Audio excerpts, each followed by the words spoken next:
Just like that, we are back. Hey guys, welcome back to my channel, Watch Your Mouth Reviews. This is your boy James. I am here to give my honest review while trying to watch my mouth. Ain't gonna happen in this video, but that's all right. If you are here, welcome back. Welcome back to my channel. Today's video is a continuation of reading my very first published book, Fraternity Row-The Pledge. So I am reading chapters, giving my character analysis, and also filling people in on where the story is going, and also answer any questions. If anyone has any, put them in the chat. I'll be happy to answer them. If you don't make the video, that's quite all right. I appreciate you guys. What is that called? Playthrough or whatever that's called when you miss the live and everything. But we're here. This is Fraternity Row-The Pledge, chapter 5 through 9, read along. So this is going to be like my version of doing audio pretty much, because doing audio for a fiction book is a little bit different than doing it for an autobiography. It costs a little bit more. So with that being said, get you a drink, grab you something to eat, get your book out, turn to chapter 5 as we read. It's called Woman of the Hour. So let's go ahead and do a refresher for those of you guys who did not watch chapters 1 through 4 on the last Saturday's recap. Let's go ahead and do a quick little preview. So we started off the book where we are introduced to the four main characters, which is German, Donnie, Justin, and Adam. They were having a fraternity party, congratulating the graduating seniors of that year, and they're going to become fresh. They're going to become sophomores after being freshmen for a whole year in a fraternity house. They have decided to play a prank on someone who wanted to pledge for their fraternity, whose name was Ben Clovis. Now, the prank that they had them do, had Ben Clovis do, he ended up drowning from the prank and dying accidentally. They were charged with accidental drowning, which is reckless endangerment for those of you who are not legal majors. So, from the reckless endangerment, they had to serve probation and do a whole summer community service. When they return back to the fraternity row house, they are put against Ben's twin brother, Brandon Clovis, joined the house. And they are all confused. They don't know how this is happening. On top of that, Ben Clovis's reckless endangerment case is being reopened for further investigation. And on top of that, they also have somebody who is coming after them that is wearing the sorcerer costume, which is this right here. So now they have to try to figure out who this is, on top of why the case is opening against Ben Clovis. So it's supposed to be an open and shut case. And then also they're trying to figure out why Brandon would join the fraternity house and if all of these are intertwined with each other. Do we think they all are intertwined with each other? We will see. So go ahead and turn to page 37 in your books. And if you have not ordered your Fraternity Row copy yet, no worries, I got you covered. Go ahead and click on my description box, the link for either Amazon or Barnes & Noble. I chose the most common retailers of my book. It's in 25 stores, but those are the ones who do have my book available, and you will get them in a great amount of time for next week's recap. So without further ado, let's go ahead and read on. So chapter 5 starts off with Adam. So Adam is going to carry us through chapter 5 beginning. So Detective Bradshaw and Drake decided to interrogate Justin alone. So Donnie, German, Pip, and I went to the waiting room. When Pip went to get some coffee, Donnie said, "I say we confront her with the Ben thing." "Have you lost your damn mind?" German asked. "You know as well as I do that Justin isn't going to ask her about this situation, and I'm starting to think she's involved," Donnie said. Donnie, German said, "Don't tell me that thought has not crossed your mind, either of you," Donnie said. "Yes, the thought crossed my mind," I said. "Gee, come on, I know you," Donnie said, smiling at German. "Of course, but Donnie, Justin will kill us if we ask her about this after all he's been through," German said. "Which is more reason to ask her," Donnie said. We headed over to Pip. German and I followed. She turned to us and asked, "Can I help you?" "What are you doing?" Donnie asked. "Excuse me?" asked Pip. "Playing dumb is not attractive," said Donnie. "Donnie," yelled German. "Where is this coming from?" Pip asked. Donnie pulled out his phone and showed her the picture of her and Ben. Pip took a deep breath and looked very guilty. "Not here," she said. "Give us a date, time, and location, and we'll be there," Donnie said. "You can't tell Justin what I'm about to tell you," she said. "Why?" German asked. "Despite what you three think of me, I do like him and want our relationship to work." "Girl, first off, this is shady. How the hell can you stand here and tell us that you want your relationship with Justin You want your relationship with Justin when you haven't even told him the truth, Donnie asked. Hi, Mrs. Best. Thank you for joining us. Pip gave him a dirty look and shook her head. Meet me at Pendleton, coffee and cake at 5 today. I'll tell you all that I know, she said. We watched her walk back into Justin's room. You think she'll tell us? I asked. If she was smart, she'll tell Justin first, said Donnie, as Bradshaw came out and I approached us. Hello, gentlemen. Detective Drake is finishing up with your friend. You'll be able to see him shortly. Thank you, said German, as Bradshaw gave him a peculiar look. Can I ask you a question? She asked. Me? Asked G. Yes, she said. You were the one who asked Drake those questions. What exactly were you looking for? That doesn't concern you, and it doesn't pertain to the situation, German said. I asked you a question, said Bradshaw in a demanding tone, and I have the right to remain silent, German said as Drake came out of the room. Detective, we're done here, said Drake. I was really confused about what just happened. Bradshaw and Drake walked away. Johnny looked at German. You want to tell us what the hell that was about? Donnie asked. She's trying to intimidate me and do Drake's dirty work. Neither has a clue about how I got access to the DA's information about the case, German said. What do you think will happen now? I asked. German shrugged. He didn't have an answer. I felt, however, that the detectives would retaliate and that it wouldn't be pretty. He's right. The detectives are going to retaliate in a big way. We'll see what happens. Done. We arrived at Piddleton Coffee and Cake. German parked and turned to me and Adam. So are we going to do this? He asked. Just let me do all the talking, I said. Oh no, Donnie. I know you. You aren't going to play fair. Let me ask, German said. Forget it, I said as I attempted to exit the car. Donnie, wait, Adam said. G's right. We can't just attack her with this information. I don't know about you two, but I have a strong feeling that Pip had something to do with Justin's attack, I said. Why would she be involved in Justin's attack? And why would she want it to happen? Adam asked. I can't think I can think of one reason, I said as I held up the picture of Pip and Ben. Adam and German remained silent. We got out of the car and went to the cafe looking around for Pip. It was pretty crowded, so I wasn't sure if she was where I wanted if this is where I wanted to ask questions. So I'm sorry, guys. Guys, I don't see her, Adam asked. That's because you beat me here, said Pip, who walked in. German, Justin, and I followed her to a table sat across from her. Before I tell you guys about Ben and me, we need to agree that this conversation stays between us, she said. You must be out of your mind if you think I'm going to keep this from my friend, I said. Donnie, German, said German. Forget it, said Pip as she stood. No, sit down, I yelled. People were looking at us. Way to bring attention to this table, she said as she sat. Believe me, I can get a whole lot worse, I said. Why do you want us to keep this from Justin? Adam asked. I don't want this to ruin my relationship with him, she said. So lying is better than telling your boyfriend the truth? I asked. Pip remained quiet as I looked at Adam and German. You and Ben were at the Alphamore senior party the night he died, German said. Yes, we were, Pip said. Did Ben tell you where he was leaving the party at any time? Outside of Yes, he said that he had met some frat members in the kitchen and that they were taking him somewhere. I kissed him goodnight and went home, said Pip.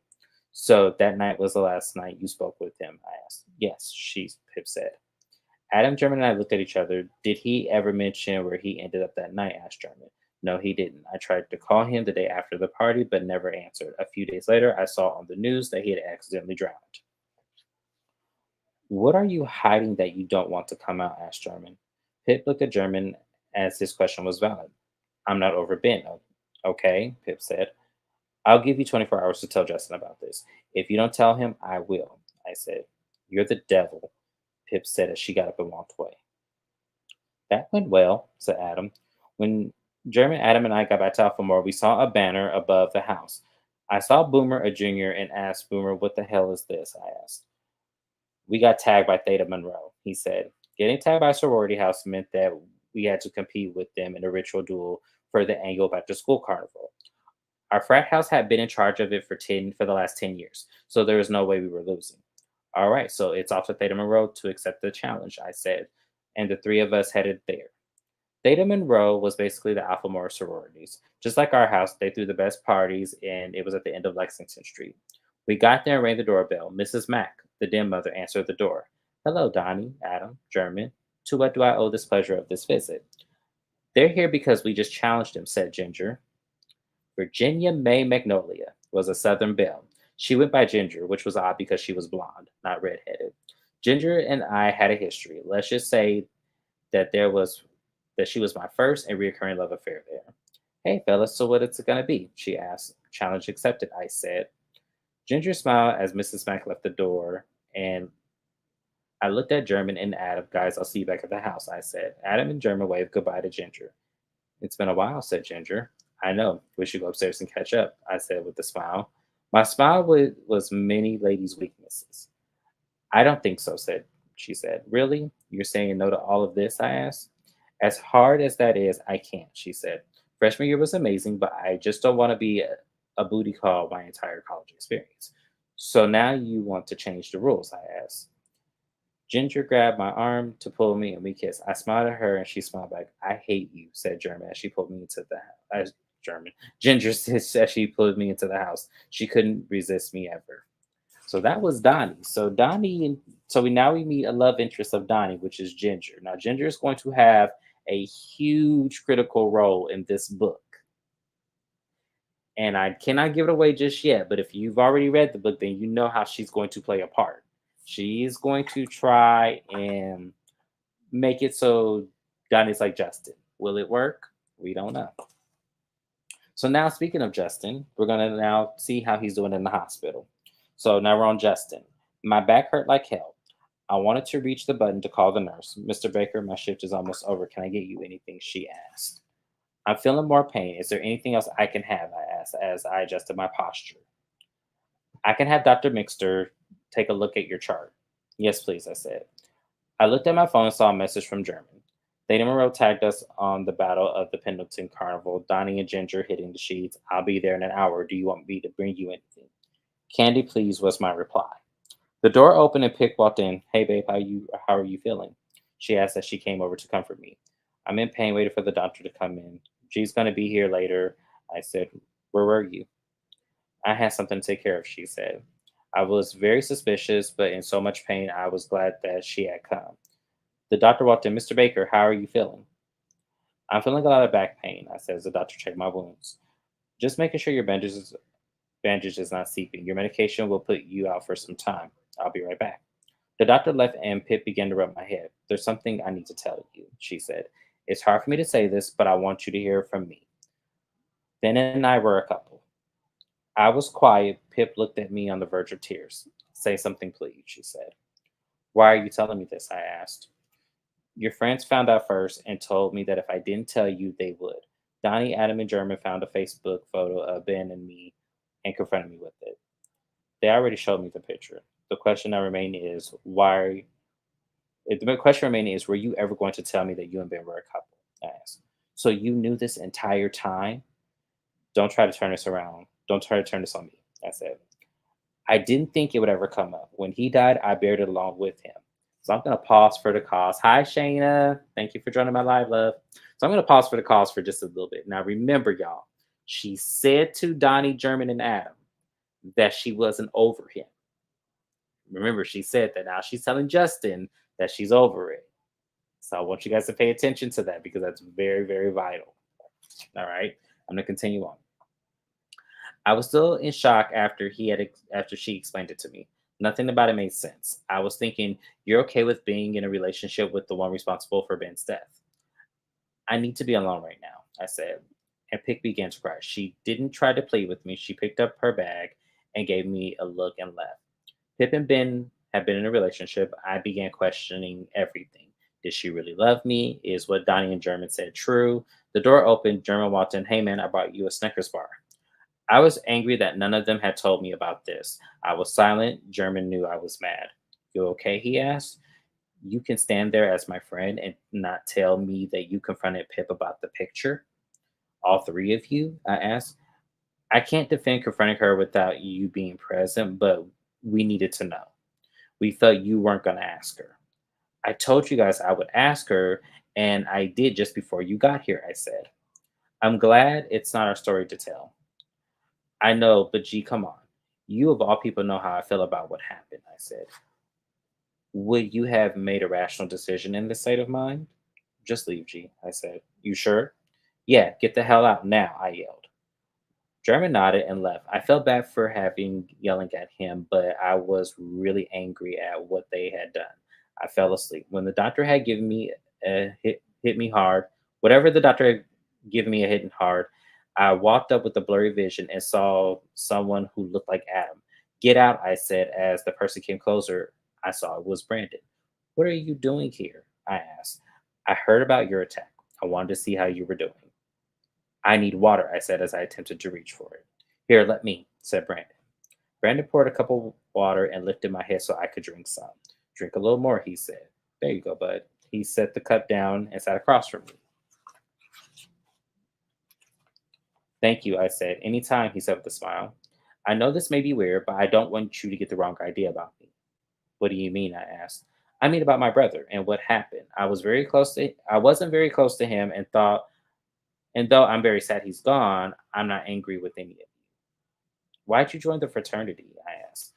Mr. Owls reached out to my parents asking if I was interested in joining. Mr. Owls asked you to join? I asked. Yeah, I figured it was for the university's reputation, doing some damage control. Why did you agree to it? I asked. Not sure yet, but once I find out, you'll be the first to know. The nurse walked in. Excuse me, Mr. Clovis, but visiting hours are over. I was just leaving. I'll see you at home. Take care, he said, and he left. Brandon really confused me. I was second guessing the idea that he could have been my attacker. So, now that we are here, we're done with Justin. What do you guys think? Pip's confessional, Brandon paying him a visit, how Brandon got into the house. We'll see. German. I pulled into the lot and saw Donnie and German kissing as they were saying goodbye. Donnie walked over and got in. Ginger waved at me and I waved back. Donnie was smiling as if he won the lottery. He said, "Man, that girl knows she's the best I've had in college." He looked at me. "What's wrong?" She told him, I said. "Let me guess. Justin took it all wrong," said Donnie. "How did you expect him to take it?" I asked. "We saw a car pull up. Hopefully that's Adam. I'm starving," I said. "No, that's not Adam," said Donnie. The car stopped and Detective Drake got out. "What the hell is he doing here?" asked Donnie. "Probably to mess with us some more," I said. Brody walked out of the house and Drake handed him an envelope. "Well, well, well, I wonder what that's about," said Donnie. Drake drove off as we got out of the car and walked up to Brody. "Hey, Brody, what the hell was that about?" asked Donnie. "Nothing," Brody said. Donnie snatched the envelope from Brody and opened it. "So money is nothing?" he asked. "Look, I'm not rich like you two, okay? Drake paid me to put that necklace in your room." "Really?" I asked. "Yeah, I didn't see any harm in it, so I did." There was something bigger going on than just a case being reopened. And with Justin getting attacked, we needed more info. I called Adam to meet us at the hospital to tell Justin what we found. As Donnie and I walked into Justin's room, Adam met us in the hallway looking very confused. "What's going on?" he asked. "Just come on. Just come in," said Donnie. We walked into Justin's room and saw Pip. We paused as we were really surprised to see her considering how mad Justin was. "What are you guys doing here?" asked Justin. "We need to talk," I said. "Alone," Donnie said abruptly. "Baby, can you give us a minute, please?" Justin asked Pip. "Sure," Pip said as she left the room. "Look, I know you're mad at us, but we need you to know something," I said. "I don't need to know anything. I can't believe you three questioned her about her relationship with him," said Justin. "Oh, please, clearly you're over it. Otherwise, the bitch wouldn't be here," Donnie said. I whacked his arm. "Donnie, damn," I said. I wanted Justin to hear me out. "Brody said that he was the one who put the replica in your room. Drake paid him to do it. However, we can't connect the person in the Greek god costume to Drake or the Clovises. He may be after us for a different reason," I said. "So what do we do?" asked Justin. "I think it's best if we watch Mrs. Clovis for first to be sure the Greek guy has no relationship with her and find out how Detective Drake is involved in all of this," I said. All of them agreed with my plan, which meant at the point we held all the cards and we were ready to play them. So that's the end of chapter 5. So, what we know about chapter 5 is that we now have a confession from Pip that she used to be with Ben Clovis. We also know that the detectives are building a case around this. We also don't know where Pip stands, and we don't know who's connected to who. We know that Brandon was asked to join the house by Mr. Owls, but we don't know why Mr. Owls would ask him to do that considering what just happened. So there's a lot to put together here. So chapter 6 is going to get, now this is where it's going to get crazy, you guys, as chapter 6 is called Lies and Confusion. So I'm going to go ahead and read it, and then we're going to dissect it. So German is going to start us out. I drove into town and made a left on First Avenue. I had been told Mrs. Clovis was leasing a store on the street. I pulled up across from it and saw a contractor and her inside talking. I looked up and saw that the restaurant I parked in front of had a condo for sale right above it. I called the realtor to make an appointment to see the place, and then I drove off. A few blocks down, I spotted detectives Brashaw and Drake eating outside a cafe. I parked and walked over. Welcome to the Red Cup Cafe, a host said. Will there be anyone joining you? My party's already here on the patio. Thank you, I said. I walked over to the detective's table. Good afternoon. Is this seat taken? I asked as Bradshaw and Drake looked at me. Have a seat, said Drake. I kept my eyes on Drake as he looked at me with the same passion. I take it this isn't a coincidence that you're intruding on our lunch, Drake said. Correct. I'm here to have some words with you, I said. Right now, it's not the best time, said Bradshaw. Oh, trust me. You'll want to hear this, I said. You paid Brody Brockett to plant the necklace in our room to see if one of us would confess to a different story from what we've told you. I'm starting to believe that your motive for doing this is not to get Ben's case reopened, but to blackmail us for Clovis's sake, I said. Drake looked at me and smiled. I could tell that he felt that he'd just been busted. You know, German, I have to hand it to you. You're very smart, maybe smarter than I consider being in a fraternity. I don't need to blackmail you for anything. This case will prove something else happened, and the Clovises will get the justice they deserve. I'd be careful about how you involve yourself in this case. I have a feeling that you're playing the double spectrum, and I'd hate for that to come out in the wrong way. Enjoy your lunch, I said and left. I got a call from the realtor to look at the condo from the Clovis's place. I met with him in an alley so Clovis wouldn't see me. Are you Mr. Rygen? He asked. Yes, I said as I shook his hand. I'm Brad Douglas. Nice to meet you. We walked upstairs and entered the condo. This is a two-bedroom, two-bathroom condo with a full-size kitchen and living room. It's fully furnished, said Brad. I looked around the condo, which was very nice. I opened the blinds on the front window that had a clear view of the Clovis building across the street. Brad came over and looked out the window. Do you know what they will be building? I asked. There's there's where there will be a flower shop. The building is identical to this one. The restaurant has an enormous kitchen, and across the street, I think they'll use the space for a sunroom. How motivated is the seller? I asked. The seller owns the restaurant and has a new family, so there's no need for the condo. Would you like to make an offer? Tell the owner I'll give him double what he's asking for if I can move in immediately, I said.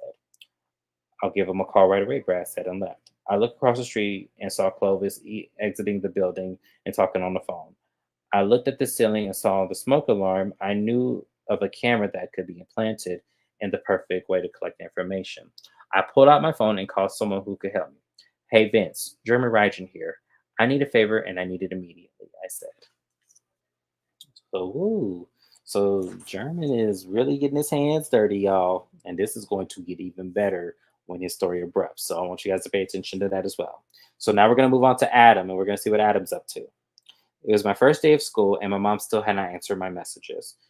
She was a different kind of mom in that she was unavailable in all aspects. I was an only child, and in reality, I raised myself. Joining Alpha More was a huge relief because it prevented me from living in my car. All of the students had wireless headphones, fresh clothes, and laptops. I tried calling my mom again, and that time I was told her voicemail was full. It was unlike my mom not to answer her phone, but if she had a new boyfriend, she probably would check messages in a few weeks, which meant I was screwed either way. Excuse me, asked a girl with the red backpack. Yes, I asked. I'm new here and I'm looking for building J, room 24. I'm sorry, room 244. That's the culinary building. It's on the southeast corner of the campus. I'm going there. If you like, I can walk you there, I said. She smiled. Thank you. I'm Adam. Adam Banks. I extended my hands. I'm Jessica Kane. We began walking to the building. So what are you majoring in again? I asked. Baking and pastry arts. Nice, I said. What about you? Asked Jessica.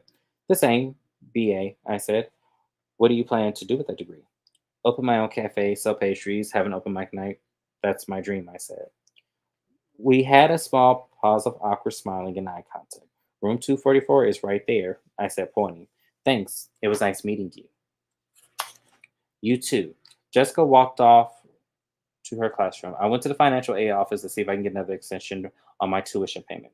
Can I help you? Asked Nancy, who had helped me earlier. Yes, I was here last week to get an extension on my tuition payment, but I still can't get a hold of my mom. I may need to look at other options, I said. A student loan is an option, but it'll take time for an application to be processed, which means you could be withdrawn from your courses. Are payment plans available? I asked. I'd be happy to look into that for you. May I have your ID, please? I gave her my ID and she looked up on the computer. For this semester, your tuition for fall for all four classes is $8,288. The payment plan we offer is a 4-month program. We ask for $288 up front, and each month you'll be charged $2,000. Will you excuse me for 1 second? I asked. I turned to my left and pulled out my phone. I looked up in my bank account and saw that I had $290.65 in my checking account. I knew it would be a huge risk, but I had to take it. I walked back to Nancy, who gave me a serious look. Okay, I'm going to take the payment plan. All right, that would be $288. I gave her my debit card. Please sign for me. Nancy says I took her pen and signed the receipt. Thank you, Mr. Banks. I realize the sacrifice you're making on your own education. Your first payment will be $2,000, will be on the 5th of next month, and three more times after that, subsequently months this semester. Any failure to pay will discharge you from your courses. Any questions? No. All right, Mr. Banks, have a great semester. I had $2 left in my account and 3 weeks to come up with $2,000. I wasn't sure what I was going to do, but I had to make sure it happened. I had about an hour after my classes until my next class. I sat at the table, reading the notes I had taken since I couldn't afford books.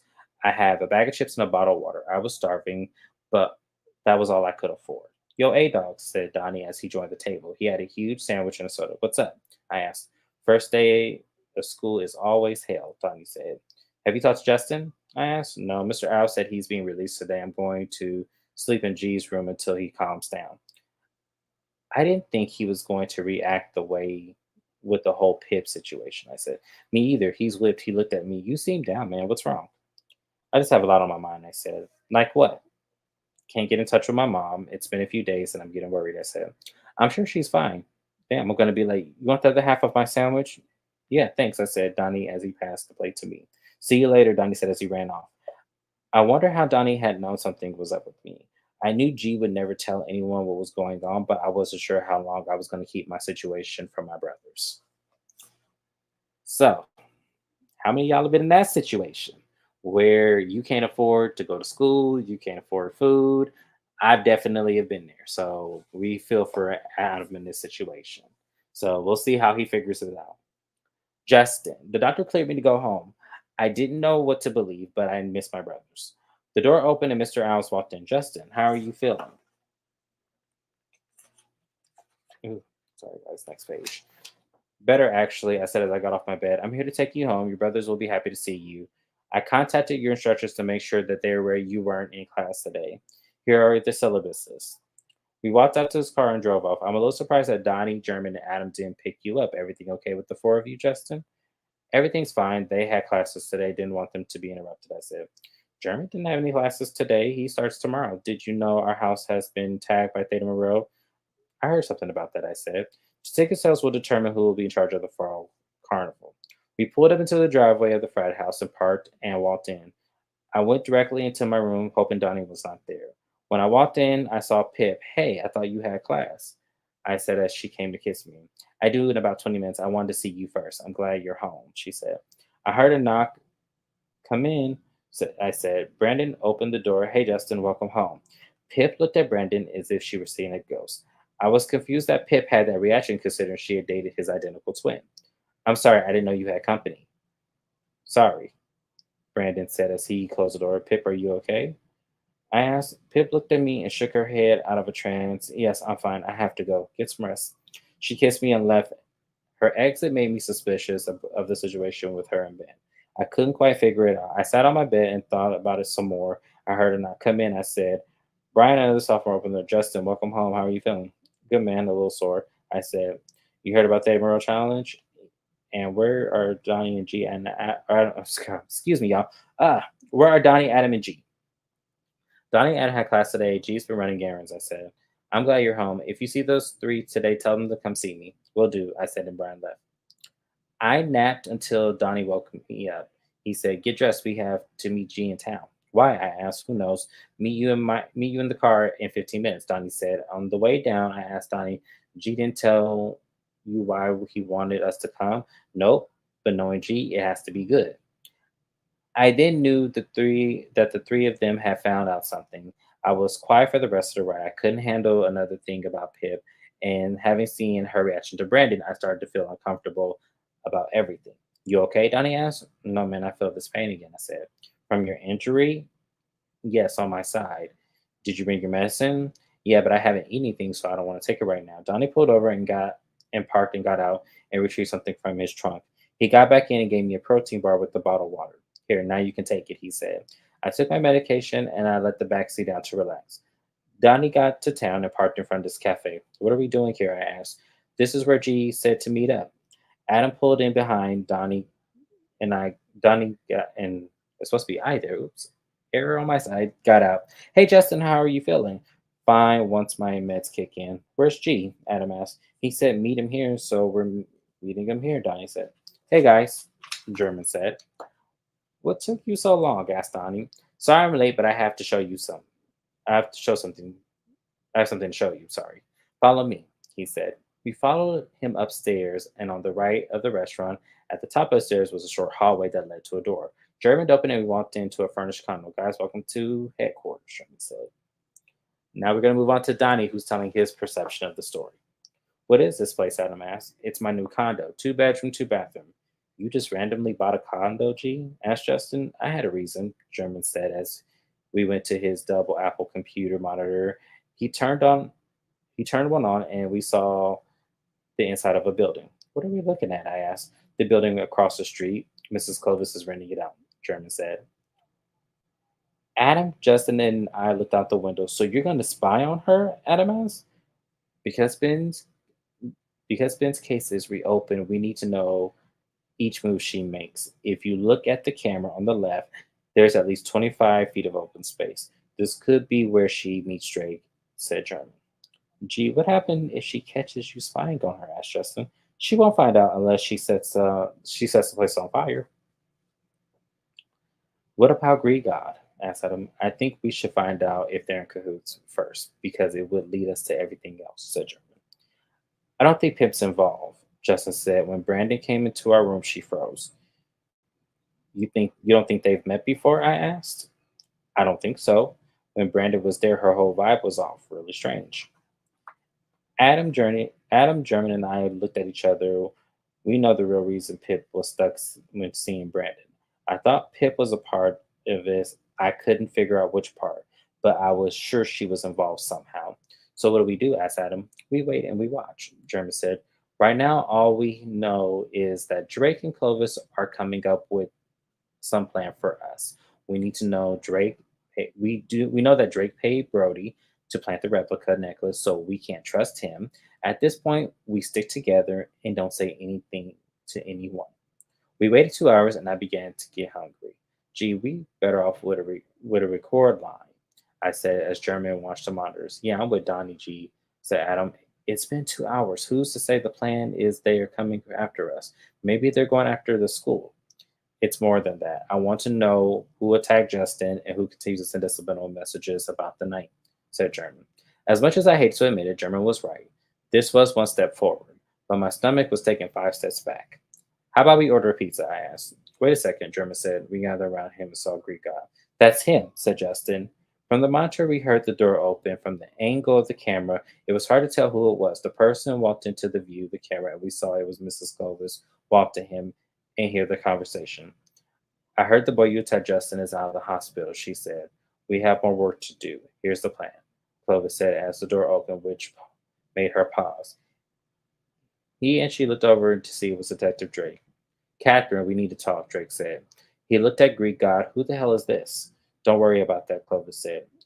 Drake pulled Clovis to the side and German moved the camera angle so we could hear the conversation. We got a problem, Drake said. I just got the autopsy report. There's no reasonable suspicion that it was manslaughter. The toxicologist said your son died of an accidental drowning. That relieved us. We need another plan. There has to be something else, said Clovis. Your parent filed a civil lawsuit under reckless endangerment, said Drake. My husband said the same thing, but money won't be enough to make this right. I lost my son. Do you have any idea what that's like? I'm going to take the four of them down. You either with me or against me. You decide. At least we know it's personal, said German. Is anyone else about to shit on himself? Asked Justin. Gee, we have to take this to the police, said Adam. Yeah, and how do I explain rigging cameras over there? We need to figure out her plan and beat her at her own game, I said. So now we got rid of Donnie. So now we're going to get a nice little segment of Drake. Now we're going to see what Drake is going to do. So Drake starts off. The woman was foolish. If she knew what I knew, she'd back off. But I was in too deep. I sat in my car, not knowing what to do. I picked up my radio. Bradshaw, come in. I said, go ahead, Drake, said Bradshaw. Meet me at the precinct in 20. I said, got it. Over. I drove to the precinct. Remember that German agent had been in my car. I remember German Ryan had been at my car a few days earlier. I wonder if there was something in his background that I could use. My plan was to book a private corner room with no surveillance, so I could look up stuff privately. I arrived at the precinct, the reception. I arrived at the reception desk where Officer Barad was working. Detective Drake, good morning. Good evening, officer. Room 5 available? I asked. Officer Mullins was in there 10 minutes ago doing reports. It hasn't been cleared. It's fine. I'll wipe it up.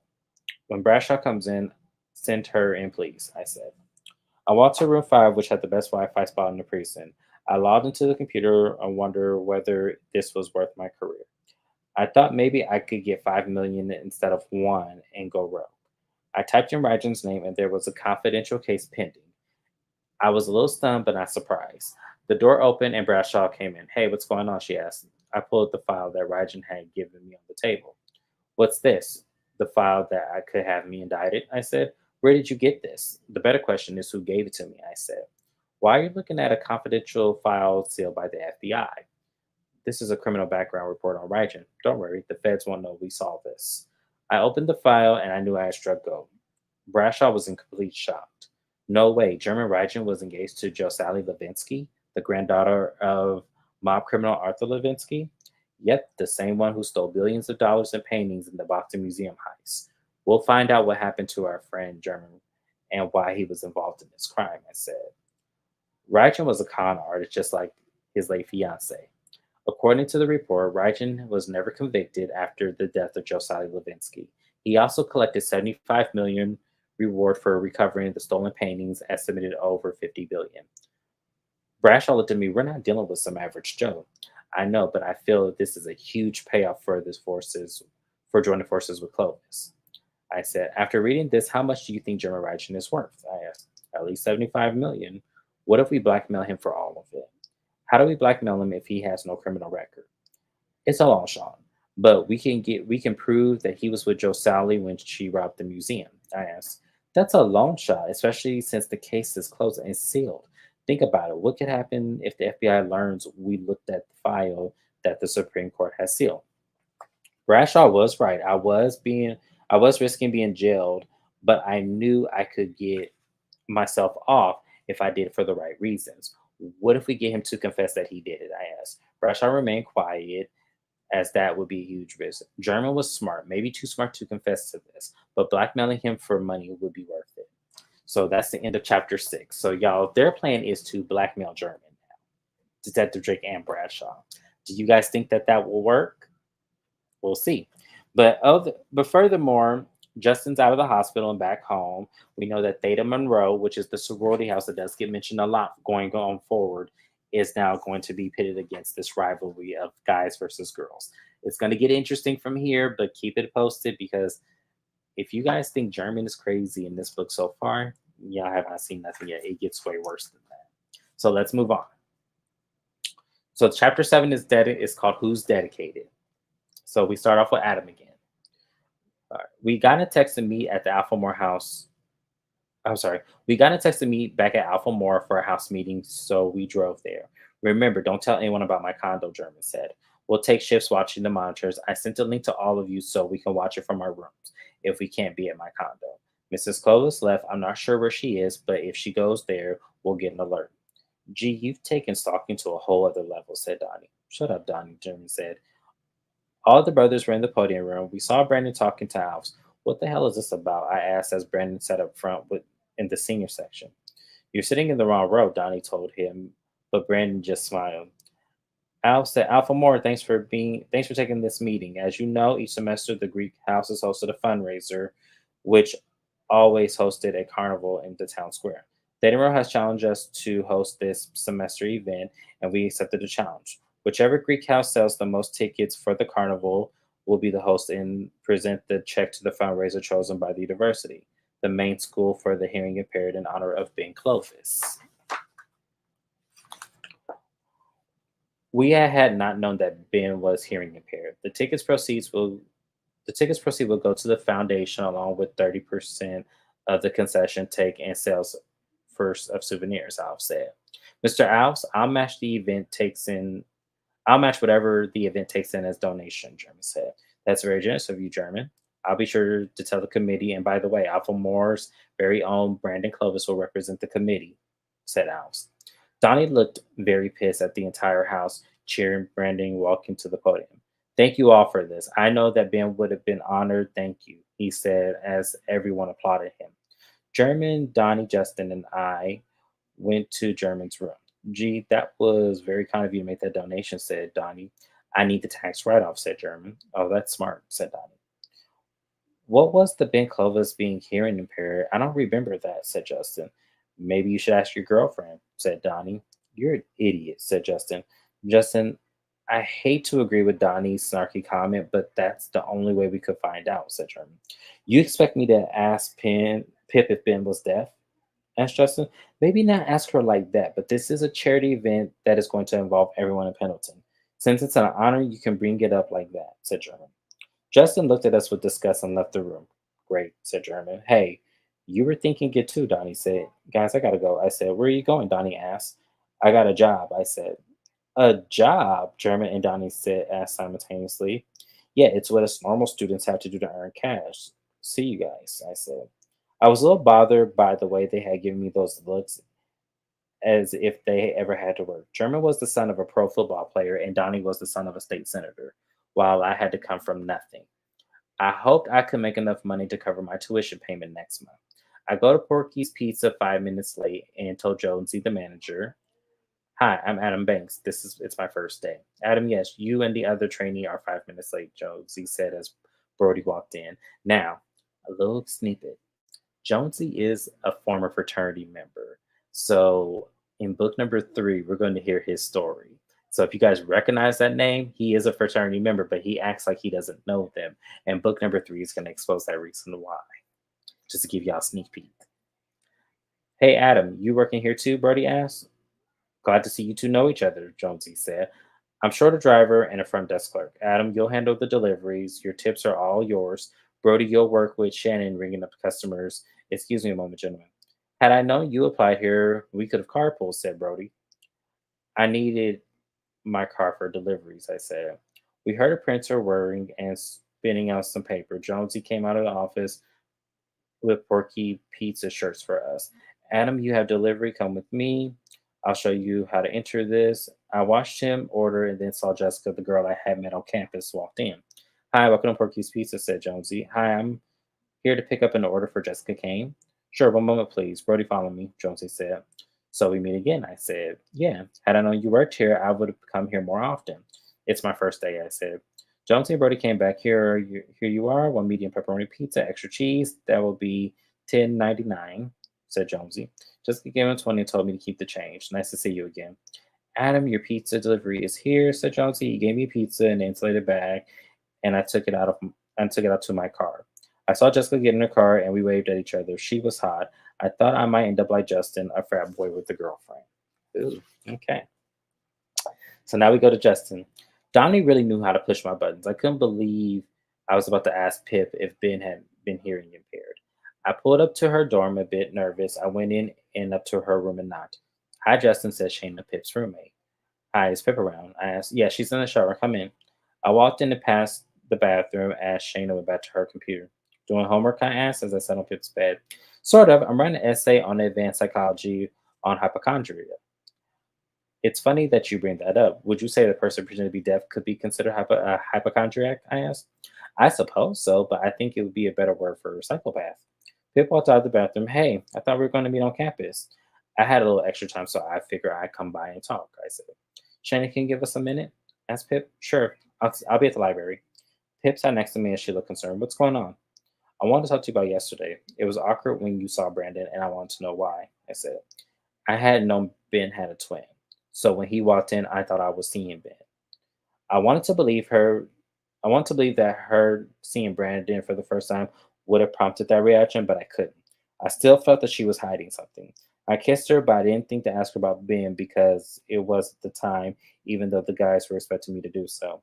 Back at the house, I went to German's room and saw Donnie on German's bed. Where's G? I asked. What's wrong? I couldn't ask her, I said. Of course you couldn't. Right then, German walked in and asked, What's going on? Nothing, man. He didn't ask her, said Donnie. Why not? Asked German. I couldn't. It just wasn't the right time, I said. G's computer rang. He went over, and Donnie and I looked over his shoulder. What the hell? German said. G, what's wrong? I asked Donnie. Someone opened up the FBI confidential file that the state had sealed. I didn't know what he meant, but didn't seem confused.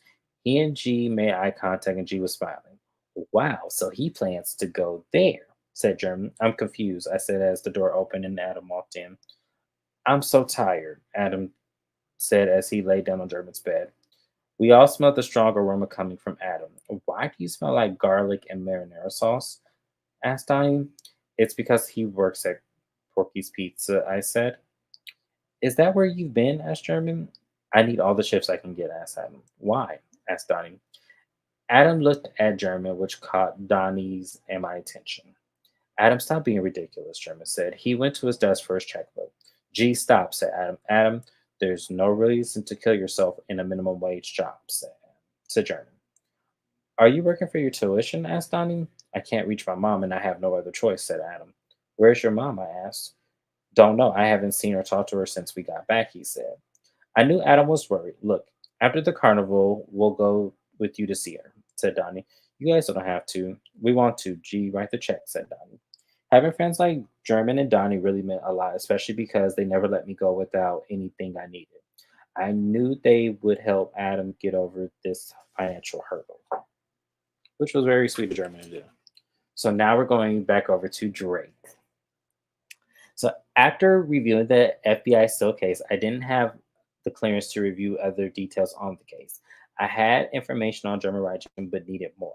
I walked into Deal's office. He was the lead commander of my unit. I knocked. It's open. I went in. Detective Drake, what can I do for you? I closed the door. I want to talk to you about a case I have. I said, how can I help? Do you remember the Boston Museum robbery led by Josali Levinsky about 2 years ago? I asked. Yeah, what about it? A case I've been assigned may have some connection to it. I said, German Reichen? Let it go, Deal said. Captain, what do you mean? I asked. The case was sealed by the courts. There's no way to connect Reichen to that robbery. Sure, sir, surely there's a way for me to connect something to my case. Do I have permission to speak with the FBI about maybe a character evaluation? I asked. Character evaluation. He looked concerned. It almost felt like he was telling me not to pursue that case. I'll make a call to Boston. Give me 48 hours, he said. Thank you, sir, I said. I walked to Bradshaw, who was at her desk. Meet me in room 6 in 10 minutes, I said. I walked into the room, followed by Bradshaw, who closed the door and asked, What's up? I think I may have found a way to prove it was murder and indict those four. I convinced Still to call the FBI in Boston to complete a character evaluation on German Reichen, I said. You told him we looked at the file? Of course not. Dill doesn't know we've seen it, I said. What happens now? Pendleton throws a carnival on the town square this weekend. I'll alert Clovis to stage another attack on them, which could bring them here, and that's when it will begin. By that time, I'll have what I need to begin.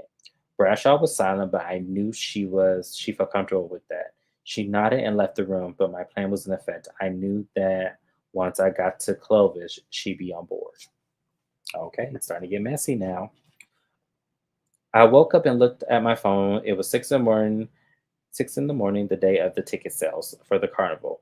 We have a tent to sell them along with Data Monroe. I got out of bed. Wake up, buddy. We have to get to school. So I told Justin. I left the room and went downstairs when I saw freshmen and sophomores getting the tent and tickets ready. Hey, Donnie, can you give us a hand? Asked Otto. Yeah, I said. I helped the crew carry the tent to the pickup and called the men to line up. All right, gents, shirts off. Let's see those muscles, I said. They took off their shirts, and that I had five. I thought that about five had bodies almost as good as mine, that some needed to do some crunches or push-ups, and that some needed to keep their shirts on.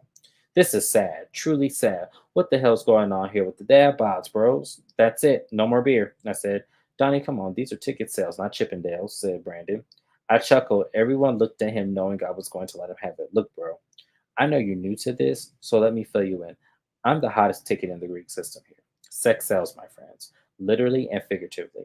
You either fall in or fall out. I said, you're full of yourself, he said. Yes, I am. Let me show you how a real body looks, I said as I pulled off my shirt and posed and looked at him. See? I called out the guys with the better bots. All right, Kenny, Otto, Chester, Lynn, and Keith, you'll be the attraction. Petey, Chris, Anthony, Brian, Obbs, and Brandon, you will run the sales. The rest will run the rotations to get the tickets. We all got assignments, I asked. They nodded. Let's ride, I said. We arrived to school to begin the setup. I saw the Theta Monroe setting up as well. Ginger was yelling orders to the Theta women as I was to do the alpha men. She and I were two of a kind. I walked over to Ginger, who said, well, well, well, the enemy. Enemy, I asked with a smile. Oh, yeah, you see these lovely ladies? We're about to outsell you poor, pitiful souls. I smiled again, trying to come off as flirtatious because I knew she couldn't resist me. I leaned in so close that I thought she was going to kiss me. Well, see about that, I said. Students were beginning to crowd around as I grabbed the bullhorn and said, Ladies and gents of Pendleton, it's my pleasure to present you with the 11th annual Pendleton Carnival. Tickets are on sale for $10 at the Alpha Morehouse and the Theta Monroe House booths, here and beginning now.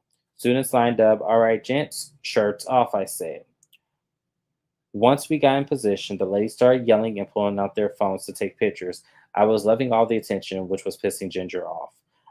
Our tickets lines were very long and filled mostly with women. Hey, Donnie, can we get a group picture? A young woman asked. You sure can, as long as you buy a ticket from us, I said, and she gave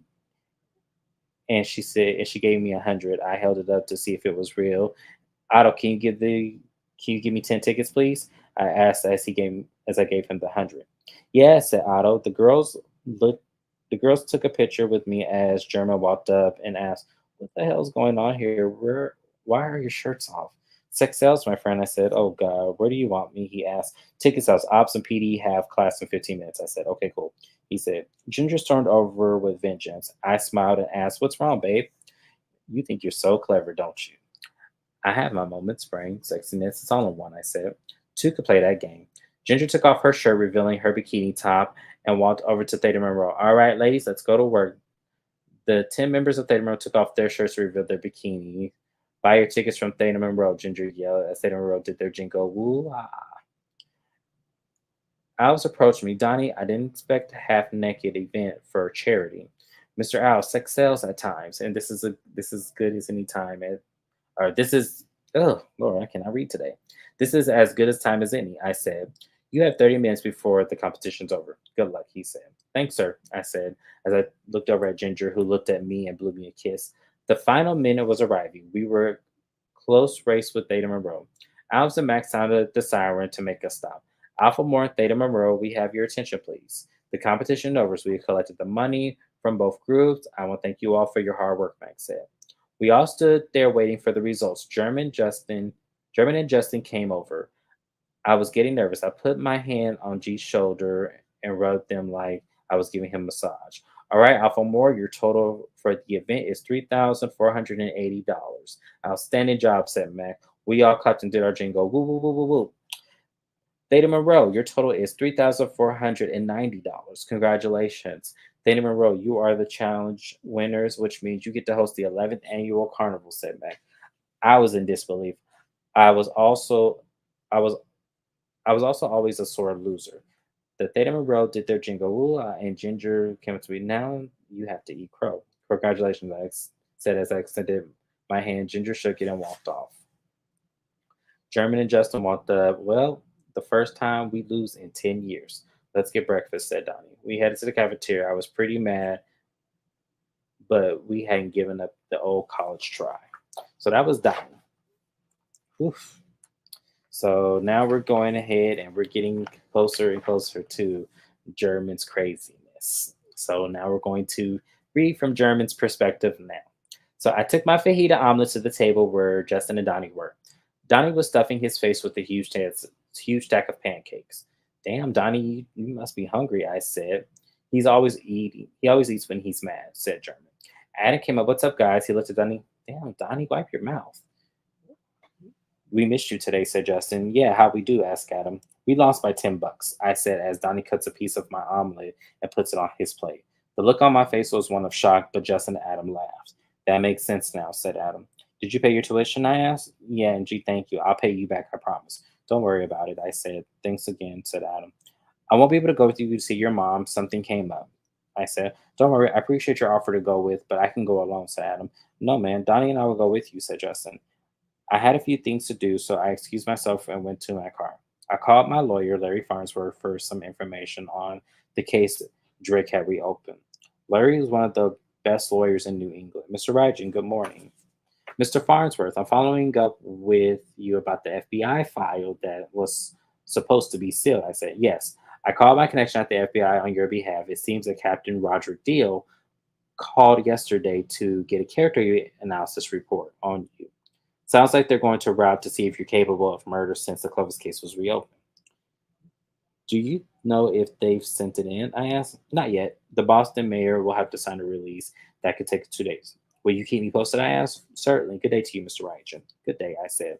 The best move I can make was to pay Deal a visit to get as much information as I could. I arrived at the precinct station and walked in as if I owned the place. Excuse me, sir, you need to sign in, said the desk sergeant. I don't need to sign in. I walked to Dill's office and noticed two officers trying to get my attention. I need to talk to you, I said as I walked in his office. Captain Dill sent the two officers away. Mr. Rygen, what do I owe this visit? He asked. You can start by explaining to me how a classified file sealed by the government was just opened and why it happened, I said. Mr. Rygen, I have no idea what you're talking about. I threw a file on the desk. He opened it. The file contained the phone conversation he had with the FBI. Captain Deal, I'm not one for games because better at them than anyone else. The file has your voice asking for a character analysis on me from the case the FBI had sealed. That file was open in this precinct conference room 5, I said. Detective Drake's lead on the case. It's not uncommon for that kind of request. Could that be due to the fact that the autopsy report specified that Benjamin Clovis had drowned? I asked. Look, I understand you're upset, Mr. Rygen, but my hands are tied. I'm not sure what you want me to do. Pull the plug, I said. You know I can't do that. Sure you can. Find a way, I said as I stood and walked to the door. Captain Deal, I'll make one thing clear. The dirt I have on this precinct can shut this place down. Play games and I'll unleash it, I said as I walked out. I was ready for a war, but I would hold my fire just in case. Justin, Adam, and Donnie left for Hoboken to go to Adam's home. When I arrived at my condo, I saw someone wearing a Greek costume putting down the alley. I launched my car and followed him. I stayed far enough so I wouldn't be seen. The man turned around quickly, and I dug down to be sure he didn't see me. I waited a few seconds before I stood and looked in his direction, but he was gone. I dug down for a short time. I thought he might have seen me. I walked farther down the alley in a dead end, though I counted 5 doors leading to the buildings. I turned around and there was Greek God holding his axe. I dropped down to the ground just then. One of the doors opened. Someone was exiting a building, which caught the Greek God's attention. Hey, the man said as he saw us. I tackled Greek God and I tussled while the man was yelling us to stop. The Greek God had pinned me down and grabbed his axe, but the other guy came over and pulled him off. The Greek guy shoved the man and ran off. I got up to check on the guy who just saved my life. He was fine. We looked down the alley and saw the Greek God was gone. The man looked at each other. The man and I looked at each other and we couldn't believe what just happened. So now German has been attacked by Greek God. So y'all, there's a lot going on here. So we have attacks and everything going on. in the midst of German pretty much blackmailing the entire precinct now because they have now found something on him. So now we have to understand, is German going to get his wishes? Are they going to drop the case? Is German going to blackmail them? It's a lot going on. And also, we understand that Theta Monroe has taken away a tradition from Alpha Moore. How do you guys think that's going to play out? And I'm talking about Paris. Do you think he's going to be mad? We'll see.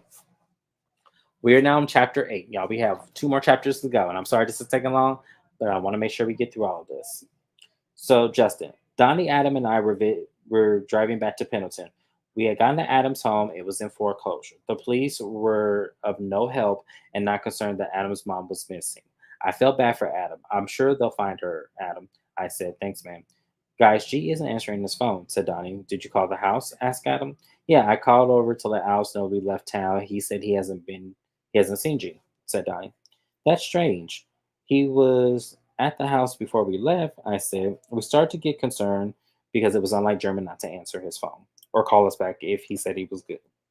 Adam, let's go to his condo, said Donnie. When we got there, we saw German's car. Adam parked behind it, and we got out to look in it. We rushed upstairs to the condo. The door was locked, but Donnie found the spare key hidden on the ledge above the door. He opened the door, and the alarm went off. I got it, Donnie said as he punched in the code to turn off German's alarm. Gee, yelled Donnie. We all looked around the place, but no G. Adam and I noticed. Oh, sorry, y'all. Adam and I noticed that Donnie looked into a monitor and see Clovis and the Greek god was waving his axe. Why can't we hear anything? Asked Adam. Donnie, I the volume, and we heard Clovis say, "That was stupid of you. He could have seen who you were." The Greek god simply hung his head and started waving his hands. We realized he was signing. Follow you from where? Clovis asked. The Greek god continued to sign. We heard the door slam. We jumped and turned around and saw it was German. Gee, where the hell were you? Asked Donnie. Greek god attacked me, he said. We turned to the monitor to see that Greek god was signing. I wonder what he's saying, I said as German stared at the monitor. He's saying that he would have had me if the guy who come out of the door hadn't seen us, German said as we all stared at him. After a few minutes later, the Greek god and Clovis left the building. None of this makes sense. You follow Greek god and he attacks you? Donnie asked. He attacked Justin. Will it make me any different? German asked. You're a target for Drake, not for him, Donnie said. Drake, Clovis, Greek god, what's the difference? They're intertwined, said Adam.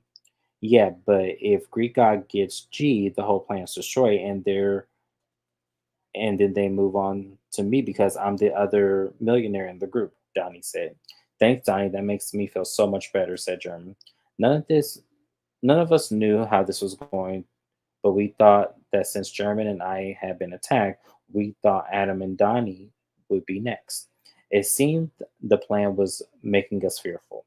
The best thing we can do is to put this in the back burner until the carnival, G said. We left the condo. Adam and Donnie drove off. German and I got in his car. Right before we drove off, German looked at Clovis's building. G, are you okay? Yeah, sorry, German said as he drove off. I knew that whatever had happened to him was still affecting him. How's Adam's mom? He asked. She wasn't home. The house was in foreclosure and he had gone and her car was gone. Did he go to the police? Yeah, but they were no help, I said. We pulled over to Alpha Moore and saw that the house was covered in pink toilet paper. What the hell is this? Adam asked, whom we met in the lot. Datum arose throwing the first punch, said German. Pip was in front of the building. She smiled and ran up and kissed me. Hey, I missed you. I missed you too, babe. One sec, I said as I turned to go. Hey, guys, I'll catch up with you later. Pip and I held hands. We walked down the block. How was the drive? She asked. I feel bad for Adam. His mom is missing. I said, oh no, sorry to hear that. He needs my support right now. I said, I understand. I smiled at her as we began to kiss. Get home safe, I said. Bye, said Pip. We I watched her walk down the block, then we went into the house. Donnie, German, Adam, and everyone else was outside. What's going on? Mr. Alf said, we have 30 minutes to clean this up, said Adam. We began pulling the toilet paper down. So, Donnie, what's the plan to get Theta Monroe back? I know you have something up your sleeve, said German. Oh, you have no idea. Those girls are going to remember the Greek houses that ruled this community, said Donnie. Hey, Justin, can you get the ladder? Asked Adam. Yeah, sure, I said. Adam and I headed to the shed for the ladder. I could tell he was still in deep thought. You sure you're okay? I asked.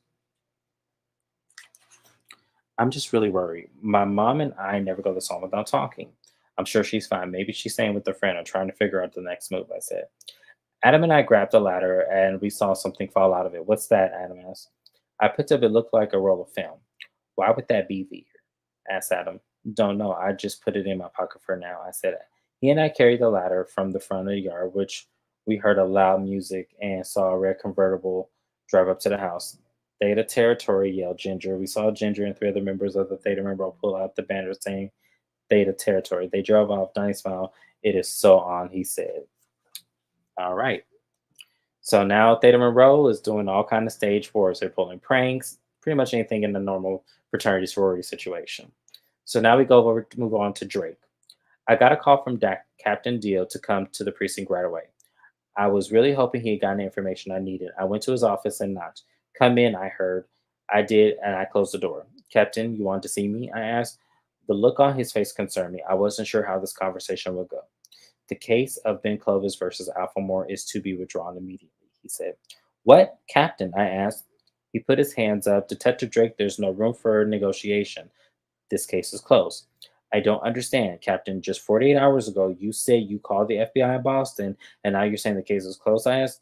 Getting the information to move this case forward has complicated itself. I read the toxicology report that was just submitted, and it also implied that Clovis drowned. We don't need to waste any more resources on this case. I just reassured Catherine Clovis that we had some solid evidence. I can't go back and tell her this case is closed, as it did. I knew something had happened before Captain Dill had to dismiss this case. I left his office and asked Bradshaw to meet me in the conference room. What's going on? She asked when she came in. Dill's closing the case, I said. Did he say why? More or less. Something happened, something big for him to dismiss this case without any further review of what I have, I said. Do you want me to go with you to talk to Mrs. Clovis? No, I can tell her on my own. I said, what you can do is ask around the office if Dill had any run ins with anyone. Bradshaw left. I was completely frustrated. My plan was in the ruins. I pulled myself together and went to my car. I pulled in front of Catherine's building and saw she was setting up shop. I walked in the side entrance and saw a room full of flowers, roses, orchids, and bouquets. Detective, what brings you by? She asked. I didn't know you were a florist, I said. Yeah, I have my own shop in Providence that I just closed. I'm relocating here. I need to talk to you about the case, I said as I walked to her office in the back. What about it? My captain just closed the case, I said. Catherine looked disgusted. So what do we do now? I don't know, but I'll figure out something, I said. You better. The four of them are going down. Find a way to make it happen. Mom? Asked Brandon as he unexpectedly walked in. Hi, honey, what are you doing here? Said Catherine, or asked Catherine, sorry. I wanted to see you before I went to school. You remember Detective Drake? Yes, hello, sir. I got a better look at Brandon. I knew he and Ben were twins, but I realize now that they are 100% identical. Would you excuse me, Detective? Catherine asked. Sure. She walked Brandon into the front office. I went around the desk and picked up a photo of Ben and Brandon. I couldn't tell them apart. I looked at the picture of her husband and other children. She came back. I didn't realize you had a big family. Are your husband and children moving to Pendleton? I asked. My husband and I are separating. My youngest is 13, so I'm not sure if we'll have a custody agreement. My phone rang. Excuse me, I said, Bradshaw calling. I got word that German Rajan had talked to Deal yesterday, so there's your case dismissed, she said. Thanks, I said as I hung up. I have to go, Catherine. The plan's still on, I said. Oh. So next we move over to Donnie. I was throwing out the last bag of toilet paper in the trash when I heard a giggle. I turned around and saw Ginger, who was, well, isn't this a sight to see? Yeah, this was a good one, but it means war, I said. Ginger put her arm around my neck and we kissed, and she asked, what is it about you that drives me crazy? I smiled. I have that effect on people. It's one of my many charms, I said. I began kissing her neck, and out of the corner of my eyes, I saw G walking to the trash area. I kept kissing Ginger's neck as she was really into that. I winked at G, who smiled and shook his head. Ginger kissed me and asked, so, are we really taking this to my place or yours? Mine's closer, I said as I led her to the house and walked up to my room, where I put a black sock on the doorknob to signal that sex was going on inside. She began to take off her clothes, and as did I. When engaged in some intense kissing, I grabbed a condom from my top dresser drawer. We made our way to my bed. She and I had this ongoing sex habit since freshman orientation. Although she was one of many for me, something was different about her though I couldn't figure out what. 45 minutes later, I removed myself from her. We began kissing side by side. After I pulled off my condom and wiped myself off, we cuddled. I gotta be back at the house, she said. I'm not ready for you to go, I said. I know, sweetie, but I have class in the morning and the carnival is this weekend. There's a lot on my plate. I was disappointed, but I understood. I was sure Justin needed to get to bed. I got out of bed and I began to put on my sweatpants as I kissed Ginger again. I walked her to the door and removed the sock from the doorknob. I got into bed and sent Justin a text saying the coast was clear. I lay down and started to fall asleep. A shadow walking in, and I figured it was Justin, so I rolled over and closed my eyes. Good night, world. My alarm sounded, and I pulled my phone to turn it off. I looked at Justin's bed and saw it was made up. I looked up at my phone and read a text from Justin. He had been spending the night with Pip. I got out of bed and saw that there was red lipstick kiss on my stomach. I texted Ginger, "Did you kiss my stomach after we had sex?" Ginger responded, "Not that I recall. You better ask the other woman." That was strange. I grabbed my towel and went to take a shower, but all 8 stalls were occupied. "Seriously, I'm running late," I said as I grabbed my towel and went back upstairs to German's room. He was on his computer. "Morning," I said. "Morning," he said. "Sorry, G, but the showers are crowded downstairs and I have to get to class," I said. "No worries, man. I just finished my term paper," he said. "Cool," I said as I went into his bathroom. German walked in and sat on the toilet seat. "How was Ginger?" "Amazing girl as always," I said. "I need to talk to you about something." "What's up?" You think you ever think about being in a relationship with Ginger?" I thought it was odd of German to ask me, considering he knew better than anyone. "Why do you ask?" I asked. "It seems like you always go back to her. You two have that chemistry." "Ginger and I have an understanding," I said as I turned off the shower and poked my head out.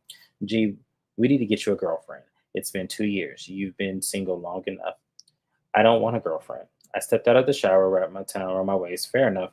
What about the sex? It's been a while, right?" I asked. "Gotta go. I'll see you at school," he said. I paused for a bit. German had had a girlfriend since Joe Sally. I knew it was none of my business, but I was getting vibes that German might not be into women, but it was okay. I love the LGBTQ community, but then I wondered, what was I thinking? G wasn't gay. I didn't know why I'd ever thought that. I left German's room and went back to mine. Justin was there and he asked, "Where did you take a shower? I didn't see you in the bathroom." "G's room," I said as we began getting dressed. Justin started to walk out. "I'll be downstairs," he said. I nodded, but I was still suspicious. I seen someone come into our room, and it hadn't been Justin. I went to campus and saw Adam in the lounge. "What's up?" I asked. "Can I ask you something?" I asked. "Sure." "Do you think G's gay?" I asked. "I don't know. Does it matter?"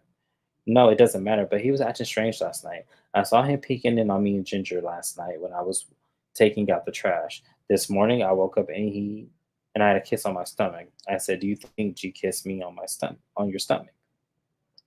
"I don't know, maybe," I said. Adam chuckled. "I think you're being ridiculous. If G's gay, who cares? Let him come out in his own time, and we will be the hugs he needs." Adam made me realize that I was reading way too much into this. "Have you heard from your mom?" I asked. "No, I'm going to call her again after my psych class." "All right, man. See you at lunch." I said. I felt better about G, but I need to figure out who had come into my room the previous night. So that is weird. Donnie had a kiss on his stomach. German questioning about the relationship is weird. And we know that something's going on there. So we'll see what happens later on. So now we move on to Adam. While I was in the lounge, Jessica came up and said, "Good morning." "Good morning to you," I said. "How was your weekend?" "It was good. I took a little road trip to see my mom and handle some fine stuff," I said. "That explains why I didn't see you at the pizza place." "You bought another pizza?" I asked. "A salad." "Walk you to class?" I asked. "Sure." As we were walking to class, I ran into Justin and Pip. "Come meet my friends," I said. "Yo, Adam," said Justin. "Hey, guys. This is Jessica. Jessica, this is my frat brother, Justin, and his girlfriend, Pip." I said as Jessica shook their hands. "Nice to meet you, Jessica," said Justin. "We should all have a date night. What do you say, Jessica?" "Would you join me on a date night with my friends?" I asked. "Sure, that sounds like fun," she said. "Sweet," I said. I told Justin and Pip, "We'll catch up with you later." "I appreciate you saying yes to that, Jessica. I know it's a little unethical because we haven't had our first date, but I wanted to see that being in a fraternity means a lot to me." I said, "I understand, and I like that aspect of you." "I'll call you," I said. "Okay." I walked to my class feeling proud of myself because mainly I hadn't scored a date in at all the previous year, so being wrapped up in a fraternity. I thought this would be exciting. After class, I head to the cafeteria to meet up with the guys. I grabbed a ham sandwich, an apple, and a bottle of water and some mints, and walked to Justin, I walked to Donnie, Justin, and German's table. Justin, I owe you big time, I said. No, you don't. Pip and I were talking about doing a couple's date night. A couple's date night, Donnie asked. Yeah, I met this girl, Jessica, I said. Is she hot? Asked Donnie. Oh, yeah. Yeah, she's pretty cute. Great catch, said Justin. Man, I want to see her. Man, I want to see her. G, be my date so we can go, said Donnie. I pulled my head down because I knew what Donnie was alluding to. Why don't you ask Ginger? Asked German. I don't want to give her the wrong impression, said Donnie. It's a date, Donnie, not a marriage proposal, said Justin. All right, I'll bring Ginger, said Donnie. Gee, Pip has a roommate, Shannon. She's single, said Justin. Donnie's smile was giving away that he was onto something, but I didn't want to pay attention to whatever he was implying. Sure, why not? G asked. Cool, the four of us have a date night, I said. Adam, what do you want me to do with this? Justin asked as he pulled out the film. What's that? Asked Donnie. Don't know. We found it when we were getting the ladder, said Justin. Can I see it? Asked German. Justin gave German the film and he started holding the frames into the light. Can you see what it is? Asked Donnie. It looks like from that party, said German. What party? The graduation party. We all went to the film department to get the print. We walked in and German said, Hi, Professor Kraft. Mr. Rygen, what can I do for you? I need to make copies of these negatives. I was hoping the lab was open. Absolutely. It'll be $1 per print. Do you know how many sheets you need? Asked Kraft as he pulled out a pack of photo paper. How many come into the pack? Asked Sherman. 100. I'll take the entire pack, Sherman said as he handed Kraft $100 bill. Kraft gave us a pack of paper and we went to the lab. Donnie closed and locked the door as Sherman logged into the computer and inserted the negatives into the print. The first one was a shot of our party. This is definitely the graduation party. I see Paris in the back right in the corner, I said. The next picture showed another crowd of students. There's Ben. I remember what he was wearing, said Donnie. The next picture show is Ben and Brandon. Oh, wow, said German. Wait, Brandon was at the party too? I asked. Justin, I thought you said Pip didn't know Ben had a twin, German said. That's what she told me, I said. Either way, either she didn't see him or she lied, said German. Which one's more likely, Donnie asked sarcastically. Shut up, Donnie, I said. The next print showed us the four of us leaving the house with Ben, which stunned us. Whoever took this knew we left with Ben, said German. It's crazy. On Carnival Day, Adam walked into the room getting ready. I asked, What are you doing with those pictures? I locked them up for now. Donnie walked in. Guys, have you heard Theta Monroe has assigned us to booths? You'll never guess what the four of us are a part of. He gave me the list. Custodial counter, I exclaimed. Excuse me? Our shadows said to Mr. Owls and not come in, said Owls. And I did abruptly. German, what can I do for you? The assignments came from Theta Monroe, and mine is a little cruel. I said as I handed him the list. Well, that's a tough one considering the carnival is open to public, German said. Oh, sorry. That's a little rough considering the carnival is open to public, German. I want to be reassigned. I'm donating to the organization's charity. German, you can't buy your way out of everything. The rule is that Theta Monroe gets assigned carnival duties to Alpha Moore, which you lost the challenge. Yes, sir, I said as I left his office. Donnie and Adam were waiting for me at the stairs. Donnie asked, What did he say? He said, No, but I have an idea, I said. I went to my computer and Googled Moore's custodial services. Donnie and Adam gathered around me. Donnie smiled and said, Gee, you're a freaking genius. Can you hand me my wallet on my dresser? I asked, and Adam did. So you're hiring a cleanup crew for the event, Adam asked? Yep, Mr. House didn't say I couldn't. I said as I booked booked the crew. Done. Guys, will you give me a chance to be a tad more social? Where's Justin? I asked. He'll meet us at the carnival. He's bringing Shayna too, so you can meet her, said Donnie. I can't believe you guys talked me into going to this, I said. Why not? You need someone and yourself some, Donnie said. Donnie, Adam said. What? I asked. Nothing. G, are you ready to go? Asked Adam. Yeah, I said. We left the room. Donnie and Adam were acting very strange. We went to my car and drove to town. I parked my car on Second and Main. We close to the carnival, which we starting at 5. We had time to meet up with the others. We walked into the entrance. And saw Justin, Pip, and Shayna. I decided to be a part of the couple's date night thing to be a team player. Hey guys, said Justin. We greeted Justin and nodded at the ladies. Guys, this is Shayna Maloke. Shayna, these are my frat brothers, Adam Banks, Donnie Diamante, and your date tonight, German Ryger, she said. Nice to meet you all, said Shayna as we shook her hand. Just then, Ginger walked over. Well, well, well. You boys should be in the park for your assignments. Hi, Pip, said Ginger. She and Pip hug. Come on, gentlemen, you pick your picks and trash bags away. Pip and Shayna walked away. Are you serious? We got trash duty, Justin asked. So she thinks, said Donnie. What do you mean? Asked German. Wait and see. Or asked Justin. Wait and see, asked German. We walked where the other we walked to the rest of our brothers and saw the ladies of Theta Monroe standing united and Ginger grabbing a megaphone. She announced, "Thank you, Alpha More, for your cooperation in this meaningful charity event. Since we have an hour until the carnival starts, please go to your designated areas for your assignments." I spotted the Morse custodial service van, and it's a team of nine. I walked over meet the crew manager. Hi, are you Andrew? I asked. Yes, I'm German Rajan. Thank you for coming. The cleaning station is on the left. I said. I'm. I made your way. I made my way back to Donnie, Adam, and Justin, and filled them in. Well, guys, that's take cares of that. I said as Ginger came over. What the hell are you? What the hell is going on? And who the hell is that? She asked. That, my dear, is your cleaning crew, free of charge. If you squint, four of them look like us, especially that one with the big head who looks just like Donnie. Donnie? I asked I asked as Donnie laughed and put his arm around me, walked away as the doors opened. What do you guys want to do first? Asked Justin. Food, man, I'm starving, said Donnie. We got in line, we saw Mrs. Clovis walking into the carnival. What the hell is she doing here? Asked Donnie.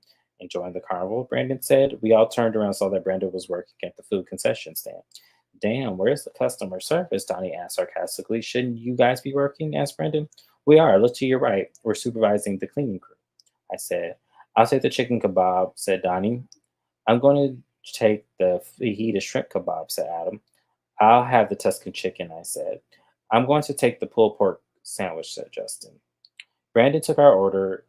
Just then, Drake walked up to us. Fellas, how are you doing tonight? The night's still young, said Donnie. Mr. Roger, may I have a word with you? Asked Donnie.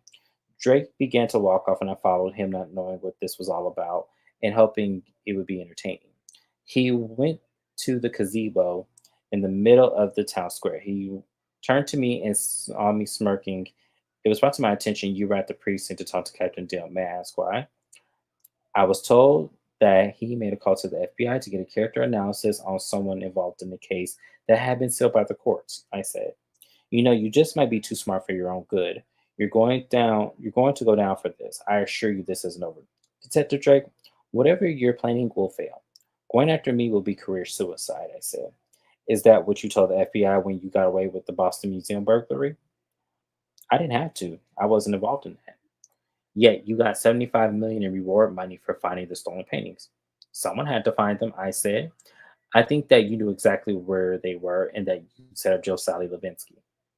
The world may never know, I said. We'll see about that, Drake said. He walked away. I walked back to where Donnie, Justin, and Adam were eating. What did he want? Asked Donnie. He's mad that we beat him at his own game, I said. Gee, I don't really think you should be antagonizing the detective, said Justin. Oh, I'm scared. I think Drake should antagonize me, I said. As we're finishing our food, Alves made an announcement. Good evening, people of Pendleton. I'm Marvin Alves, the den father of Alpha Moore. This carnival, represented by Pendleton University, will donate $14,765 to the main school of the hearing impaired, I'm proud to say. The crowd was clapping as I made my way to my banker, who handed me the big fake check that I asked him for. Alves finished his speech. One member of our fraternity house is matching the donation. Please help me welcome German Reichen. The crowd clapped as I made my way to the stage. Alves gave me the microphone. It's my honor and privilege to present the check in the amount of $15,000 to the main school of hearing impaired. Thank you, I said as I drew more applause. I saw Drake and Clovis giving me the death stare. It felt good to know that I was always one step ahead of them. Ooh, Lord. Y'all, it's getting intense. So now it's a game of cat and mouse between Drake and German. What do you guys think is going to happen from here? Do you think that Drake will be successful in getting German indicted or getting German to confess that he may have had more to do with Joe Sally's crime? We will see. So now we're going to go over to chapter 9, which is the last chapter, and then we're going to have a little discussion. So this is called Date Oppressed. Drake, I found it amazing how well connected German Rajan was to be able to pull strings and get the case closed. I walked to Catherine to her car as we discussed the next week. I can't believe this is happening. I had this case and now it's being thrown out. I said, There's nothing else, she asked. I'm sure there is, but if he can get this case thrown out, I'm sure he's capable of throwing out anything else. You're better off suing them, I said. It's not about the money. I want revenge, said to Drake. She got in her car and left. I saw Al's walking to his car. Mr. Al's, I yelled. Detective Drake, did you enjoy the carnival? He asked. Yes, and it was very nice. I have a question for you, I said. Captain Clovis requested a second autopsy for the body. My question is that out of the four guys, do you feel any of them have been behaving strangely? I asked.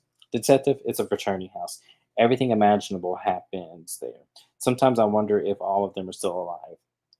I like to observe the house a little more just to make sure. I like to. Oh, sorry, guys. I like to observe the house a little more to help with my investigation. Would that be okay? I asked. That would be fine, detective, but realize this is a fraternity house, so be cautious. I smiled, knowing that this was what I needed to get more insight into those guys. I called Bradshaw. Hello, she answered. I know it's your day off, but I found a plan that might work, I said. Do I want to know it? Let's just say I might be able to get what I need to further this investigation and get the money. I'll keep you posted, I said. The next day, I showed up at Alpha Moore and knocked. The person who answered the door, can I help you? I asked, I'm Detective Drake. I'm here to see Mr. House. I said, come in. He walked me to Al's office and Mr. Al's office, and I knocked on the door. Come in, said Mr. House. Detective Drake, welcome. Please take a seat. May I offer you a drink? No, sir, I'm fine. My goal is to only be here a few hours to observe the environment, put together a cohesive analysis for the DA. Understood. So to get started, would you take me to on a tour of the house? I asked. Sure. We'll start on the main floor. The house has four levels. This is the kitchen. Remember that these are young men, so the majority of the time they'll be in here. We went to the media room, the guest bathroom, and then the conference room, which Al said could hold 70. We went upstairs on the second level where the freshmen and sophomores are on the third floor, juniors and seniors plus German Rygen.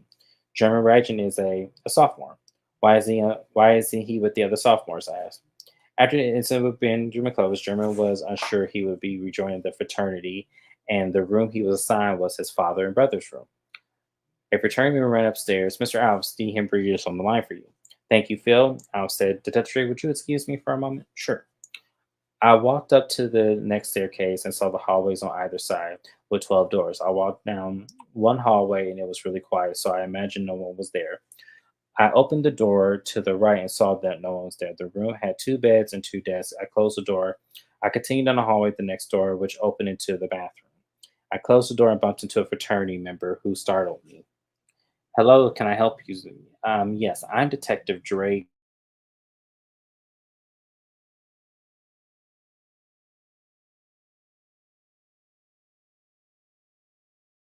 Oh, sorry, guys, I didn't know I was muted. Sorry, I don't know where I left off, but I'll reread it again. So he said, yes, I'm Detective Drake. I'm looking for German Rygen's room. The other hallway first door on the left. He walked down the hallway as I made my way to the other. I opened the door to German's room, which was very nice and spacious. On the wall was a picture of Chance Rygen and another of German's biological brother. I looked through the room and began to look through drawers, not finding anything I could use. I opened his laptop, the one on the desk there. It was locked, so I put in the drive to hack into it. I began searching as the other computer went red. I immediately removed the drive and heard the other members of the fraternity. I closed the laptop and walked to the door. I cracked the door open to see if the hallway was clear. I didn't see anyone in the hallway. So I walked out of the room and closed the door. I walked downstairs and saw I was coming. Sorry about that, detective. Your I got to oh, sorry about that, detective. I see you got your tour on the upper level. Yeah, it's a very nice fraternity house, I said. Were you ever in a fraternity, detective? No, I wasn't that fortunate, I said. Oh, well, let me treat you to lunch in the lounge, said Alice as we walked downstairs. German. So try to hack into German's computer. Let's see if he'll get caught. The day had been rough. I forgot my laptop and gotten a flat tire. So I was giving him a ride. Oh, Adam had gotten a flat tire, so I was giving him a ride home. Adam looked out of the window. I could tell he was down. You okay, bro? I asked. It's just one thing after another, he said. Look, man, life happens. There's just a flat tire. We'll get that fixed, I said. Yeah, thanks, man. I got a notification on my phone from my security app that protected my computer. I pulled the car over. What's wrong? I asked Adam. Someone's hacking my computer, I said. I connected my iPad to my car's Wi Fi so I could see what had happened. I opened the app and saw that my laptop had recorded. I clicked on view and saw Detective Drake. Adam was shocked, but I wasn't. It was exactly what I suspected would happen. Is that real? Adam asked. Yes, I pressed on my Bluetooth, called Donnie Diamante. Hey, Donnie answered. Get Justin to meet me at my condo. We need to talk, I said. All right. Donnie said, I turned my car around. We got to my condo. I saw Donnie's car. Adam and I went to my condo and went to my double monitors and pulled up my account. What's going on? I said. I pulled up footage of Drake and we watched him trying to get into my computer using a device to enter it. I had an extra layer of security that would block out the device. What do we do? I asked him. I don't know. At this point, Drake is going after me with whatever he can. I need to confront him, I said. Confront him? A detective asked Donnie. He doesn't have probable cause or a warrant to hack into my laptop. I get it, but I have a bad feeling about this, said Donnie. I'll go alone. You guys go back to Alpha More and I'll wait for my call, I said. They left and I called the precinct telling Drake to meet me in the gazebo. I showed up there and Drake got out of his car. He walked over to me. Mr. Ryder, what do I owe this meeting? I showed him the video of him hacking my computer. Drake looked really disappointed. He shook his head. Some security system you have. Drake, I know that you're working with Clovis and I want this to stop. I said, I wish it were that easy. You're a smart man, Drake. I'm sure you can convince her one way or another. I said, she wants revenge, Mr. Ryder. Revenge for what? Her son's death was an accident due to a stupid prank the fraternity house pulled. We all put our lives at risk to make it in, I said. That's not how she sees it. So her plan is to potentially harm us. So I would pay to make it all go away, I asked. That amongst other things. And you, a detective, are going to allow it to happen? The payoff must be amazing to risk your career for it, I said. Drake gave me a strange look, which made me smile. Oh, come on. You really think I wasn't going to announce that you were involved in this scheme? I asked. It's your word against mine. I'm a respected detective here. That may be so, but I have evidence of the plan you set up and also witnesses. I know I'm just pre-law, but what I do know is that I have a. But what I do know is the stronger the evidence, the better the case. You either put a stop to Mrs. Clovis or go down with her. I said. What about the person in the Greek costume? What do you mean? He's apparently after you for a completely different reason. You sure it's not Brody? I asked. 100% sure. I hired him to keep an eye on your every move. That's all he was involved in. You're going to do something for me, Detective Drake. I want you to find out who's under that costume. I said. How exactly am I supposed to do that? I don't give a damn how you do it, but you're going to do it, or this evidence you have of hacking my computer without a warrant goes to IA. I said as I walk away. I got in my car, left Hope Drake had taken me seriously. Having him to tell that Greek guy Having to tell him that Greek god was after us for a completely different reason put some fear in me that was more personal than the mother seeking revenge. Yeah, that's pretty deep, y'all. I'm not gonna lie. So the next case is Adam. I was getting ready for the couples date night. This was the first time that I had done something like this, and I was excited. Brody walked in. Hey, Adam, thanks for giving me your shift tonight. I need the cash. Anytime, man. I said, where are you heading? He asked. I have a date tonight. That hot girl who came to the restaurant? I nodded. Nice. All right, man. Have a good time, Brody said. I wanted to ask him about Drake, but I knew it wasn't the right time. I got dressed and put a little gel in my hair and sprayed myself with my favorite cologne, Calvin Klein. When I left my room, I saw Justin. Hey, sexy, Justin said as we chuckled. Where's G and Donnie? I asked. Getting ready. That Pip texted me that Shayna and Ginger were on the way. That reminds me, I have to pick up Jessica. Can I use your car? I asked. Yeah, man. Justin said as he gave me the keys. Cool, I'll meet you there. I'll walk down with you. We went downstairs as we saw Pip, Ginger, and Shayna walking in giggling. Hey, ladies, said Justin. Hey, where's my date? Ginger asked. He and G are still getting ready, said Justin. I swear, Shayna, we have the most high maintenance men in this house, Ginger said as we all laughed. Adam, where's Jessica? Asked Pip. I have to go pick her up. I'll meet you guys there, I said as Donnie and German were coming downstairs. Ladies, ladies, ladies, you want me. I know it, said Donnie. They may want you, but I have you, said Ginger, who kissed Donnie. See you there, I said as I walked out to Justin's car. I arrived at Jessica's apartment and knocked, and she answered. She looked gorgeous. Hi, she said, smiling. Wow, you look amazing. I said, you look nice as well. Shall we? I asked as she came out to close the door. We walked to Justin's car, and I opened the door for her. What a gentleman, she said. We drove off. She walked. So, what are we doing for date night? We're doing the escape room, I said. Jessica smiled when I grabbed her hand. We all arrived at the place, and we walked holding hands. Hey guys, I said as I spot the others. Everyone, this is Jessica. Jessica, you already know Justin and Pip. We have German, Shayna, Donnie, and Ginger here too. I said we have two rooms in the escape room. So we're going to do this, asked Donnie. So how are we going to do this, asked Donnie. The obvious, guys versus girls, said Ginger. You know we're going to win, Donnie said. G's a genius. He'll have it figured out in a minute. My girl Shayna is pretty smart as well, and Jessica looks extremely bright, so we'll kick it, dudes, said Ginger. What happens if we win? I asked. Winner gets to pick the restaurant we go after. Winner gets to pick the restaurant we go to after, said G said. I like. We headed down and we split up. The girls waved at us and we went into our respective rooms. Our looks, Ours looks like a sauna and a Jenga game mixed up. The game will start when I close the door, the attendant said. We're ready, said Jeremy. The door closed and Justin read our assignment. We're CSI agents investigating the murder of Harold Lowry, who was murdered in a sauna after a 2-hour workout. In the room, we have 5 clues that may help us the murder investigation. Here's our first clue. A half full glass may or may not be water, so please examine it for toxins. We looked around for the glass of water. Why would a glass of water be in the sauna? Asked John. Maybe there's more to it than that, I said. Is it me or did it just get stuffy in here? Donnie asked. We all looked around, found it, said German. Look, it's green. Maybe it's poison, said Justin. German looked under the glass and saw there were 3 numbers underneath 4, 6, and 9. Guys, what's that? I asked. Look for something with a padlock on it, he asked. We looked around. Y'all, it's getting really warm in here. It's getting warm in here, said Donnie. It is hot. Ring the doorbell so we can let them know they turned the heat down. I said, Donnie did, but the doorbell didn't sound. That time or the next time we tried it, what the hell?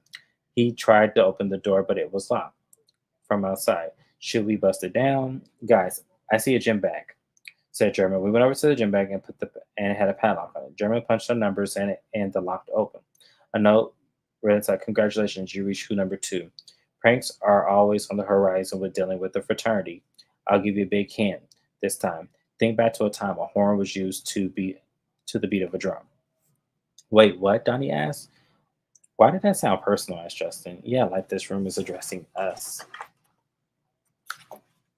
We looked around to see if we could find an image of the clue. I stumbled upon a cabinet. Inside of it was a spray horn. No way, I said. We all looked at the spray horn and it made us remember something. So now Adam is going to tell us why the spray horn is important. One day when Donnie, German, Justin, and I were freshmen, we were in German's room. Donnie walked in and gave German a bag. What's that? I asked. Let's just say this prank will be funny, said German. Grab the board, said Donnie. We put the board on the ground, then we put the names of 4 freshmen on it. We spun the arrow around the board. We would prank whomever the arrow pointed is to, and it ended up being Stephen Smith. Here's the plan, Donnie said. Excuse me, y'all. We'll hide in the room and turn off the lights. When he comes in, before he can turn on the lights, we'll blow the horn. Donnie grabbed the horn and we went into Steven's room. German and I hid in the closet. Justin was keeping a lookout on the outside and Donnie was behind the door. We got a text from Justin saying Steven was on his way in. When he entered, Donnie blew the horn right there in his ear. We laughed and raced out, but Steven's ears started to bleed. He rushed he was rushed to the hospital and we found out that he had lost 90% of his hearing in both ears. Some prank, y'all. We pound on the door. Oh, sorry, Justin's taking over, y'all. Sorry, Justin's taking over. Justin. We pound on the door of our escape room, but got no response. Man, this cannot be happening, said Donnie. German picked up the horn and we saw our clue number 3. Guys, check this out. Clue number 3. Blast from the past, at least a blast from my ear. Go to the side of the struck. Go to the site you struck for the next clue. So this room is based on the prank we played on Stephen Smith, said German. German went to the mannequin and Donnie tried to stop him. Gee, come on. I want I want out of this room. It's getting hotter, said German. German went to the mannequin's ear and pulled out the final clue, which he read. Final clue. If where you lack is how you succeed, go to my studies, which will set you free. What was Steven's major? He asked. How the hell am I supposed to know? Asked Donnie. I don't remember either, G, said Adam. It had to at least be 87 degrees in this room, and it was getting warmer. Wait, guys, we're in a sauna. German said this had nothing to do with the prank. Steven was studying business because he wanted to open his fitness center. What year was he supposed to graduate? German went to the door and punched in 2023 on the lock. The door unlocked and we left the room. The hallway was cooler and we felt relieved. We walked into the lobby of the escape room where we saw the girls waiting for us.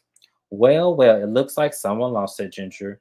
German asked the clerk at the front desk, "Excuse me, but how did you come up with the plot line for our room?" "It was sent in to us." "By whom?" "I'm sorry, we can't give out that information." The four of us gathered. Donnie said, "Guys, that was strange. It was almost like Stephen Smith was looking for revenge as well." I said, finishing Donnie's thought. No one has seen him. No one has seen him since he left on medical leave. Adam said. Adam. "I think we need to talk to Mr. Alice about what's going on," said Donnie. "Are you crazy? He wouldn't believe us," said German. "Why not?" asked Donnie. Ginger Walton, "Hate to break up your little all boys meeting, but I'm hungry. Shall we?" We went to the Blue Abbot, a popular restaurant that was way out of my budget. "Babe, can we afford this place?" Pip whispers. "It'll be fine." "Has anyone been here before?" asked Jessica. "All the time," said German. "That makes sense," said Shayna. "Why do you say that?" asked German. "It's no secret who your father is. I'm sure he's taking you all to these fancy restaurants before," she said. "That's not most of us," but Donnie almost laughed. "In all fairness, love, he can't help who his father is. I'm the mayor's daughter," said Ginger. "I'm the son of a state senator, so I also eat at fancy restaurants," said Donnie. "I'm the daughter of a minister, and I've never eaten at a place this fancy," said Pip. "Really?" Donnie asked sarcastically. "Yeah." I knew where Donnie was going, and I gave him a look. The waiter came over. "Good evening. I'm Walter, your waiter.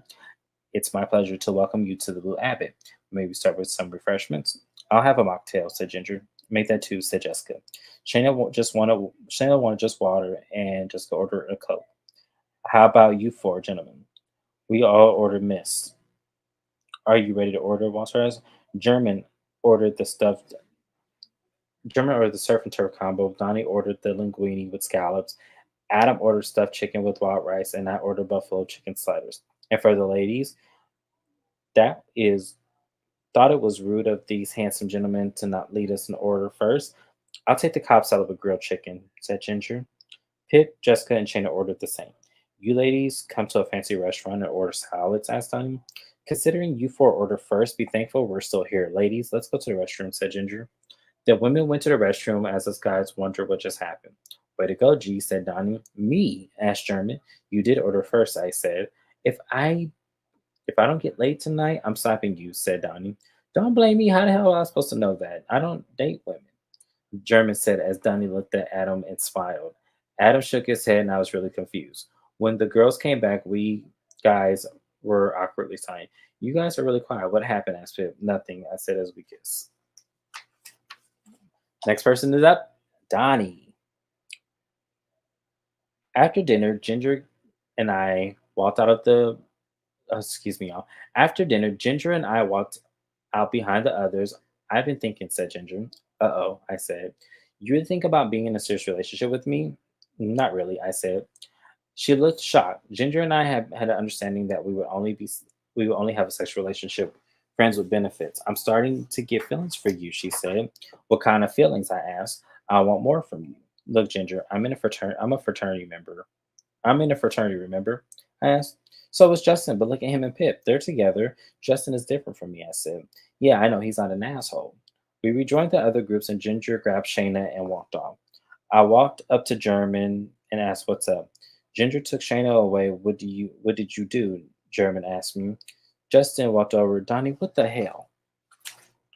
"Ginger wants our relationship to be more than just sex, but I don't want that. Are you guys serious right now?" I asked. "You're the one with the commitment issue," said Adam. Shayna, Jessica, and Pip walked over to us, but Ginger stayed away.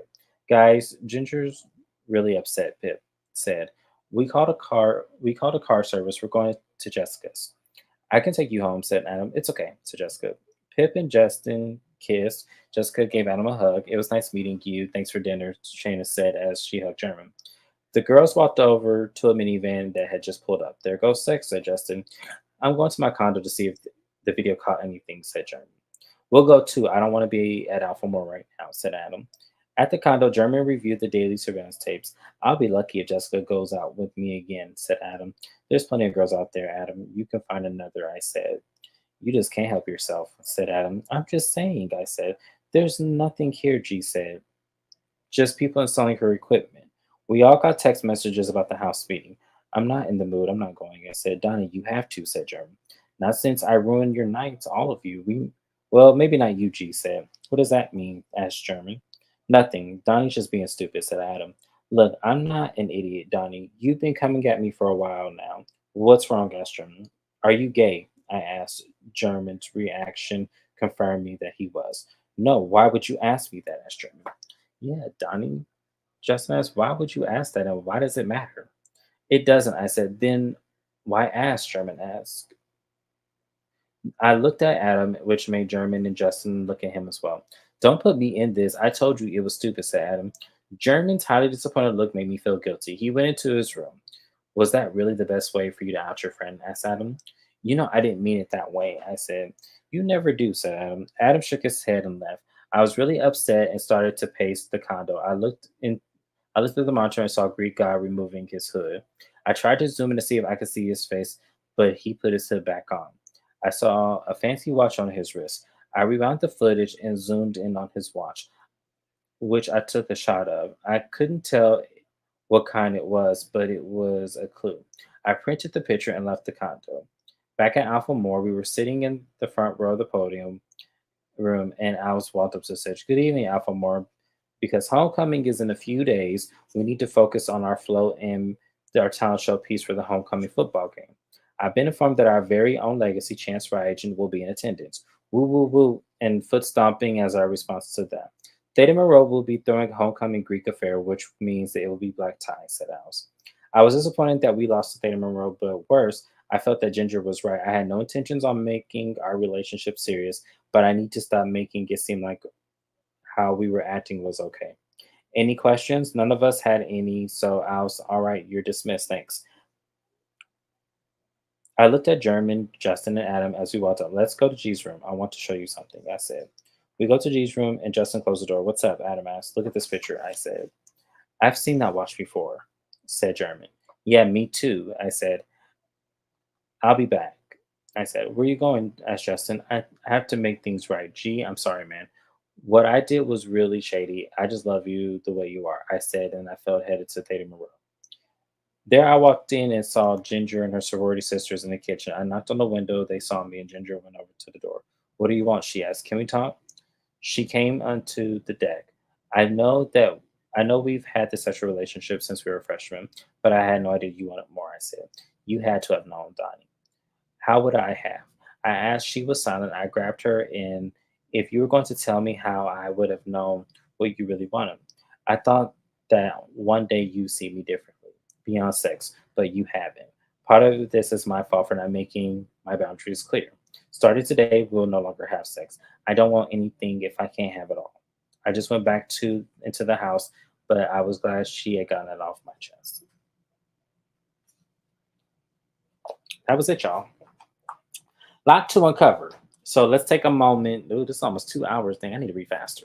Even though I was stumbling, because I'm trying to make this as quick as possible. But Lord Jesus. This is crazy. So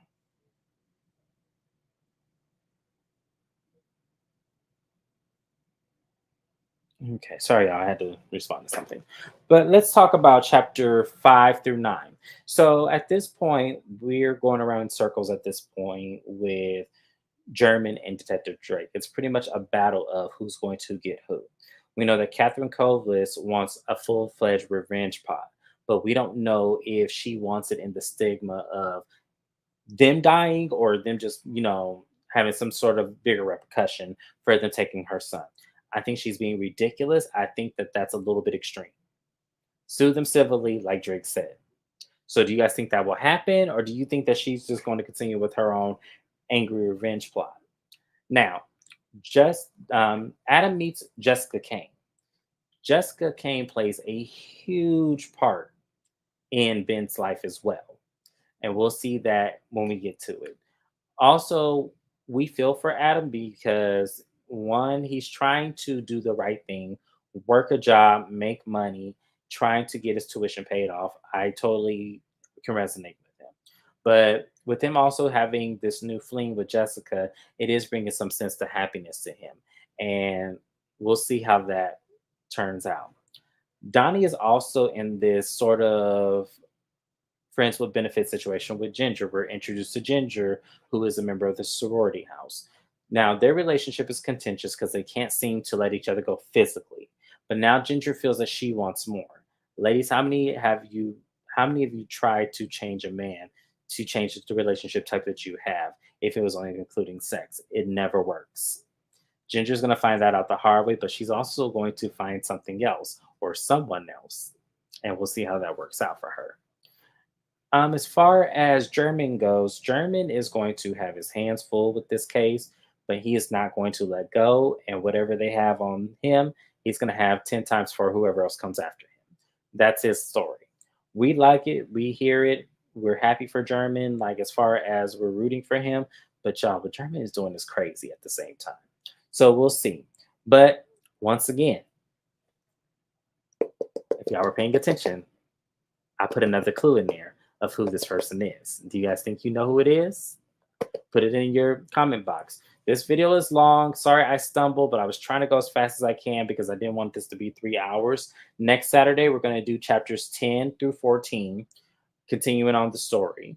And we'll see if you guys are here. Not very many people engaged this time. I get these videos are long, but at least they're here. Thank you guys once again. Like, comment, and subscribe to my channel. I will be here at about 5 o'clock to do another updates video, and then we'll go from there. Thank you guys. Shout out to Shayna_MCD and Mrs. Best for making my live. Y'all have a good one. Bye-bye.